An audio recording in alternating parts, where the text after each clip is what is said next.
नमस्कार. द्राक्ष बागेत खरड छाटणीनंतर रोग व्यवस्थापन हा एक महत्त्वाचा मुद्दा येतो. आपण बघतो की ऑक्टोबर महिन्यात फळ छाटणी जेव्हा घेतली तेव्हा पाऊस भरपूर होता, तापमान कमी होतं, आर्द्रता भरपूर होती. त्याच्यामुळे विविध रोगांचा प्रादुर्भाव त्या वेलीवरती झाला असावा आणि होताच. तो प्रादुर्भाव आता यावेळी त्या रोगाचे जीवाणू, बिजाणू आज या तापमानात आणि आर्द्रतेत, वाढत्या तापमानात आणि कमी झालेल्या आर्द्रतेमध्ये जरी ते ॲक्टिव्ह नसतील, सुप्तावस्थेत असतील, तरी पण ते सुप्तावस्थेत आहे आणि उद्या जशी परिस्थिती त्याला निर्माण झाली, तसं त्याचा प्रादुर्भाव होणं सुरू होईल.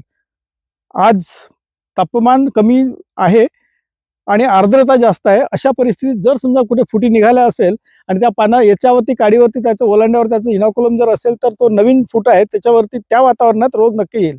तेव्हा यावेळेस आपल्याला महत्त्वाचं असेल की बोर्डो मिश्रणाची 1% फवारणी व्यवस्थितरित्या खोड आहे, ओलांडा आहे, खोड आहे आणि बोध पण आहे. आता हे आपण बघतो इथेच एक पान बघतो आपण, हेच जे पान आहे, हे पान रोगग्रस्त आहे आणि हेच इनोकुलम याचं पुढे आपल्याला त्रासदायक होईल. त्याकरताच आपल्याला 1% बोर्डो मिश्रणाची फवारणी 5 दिवसापर्यंत केली तरी चालेल, खरड छाटणीच्या 5 दिवसापर्यंत.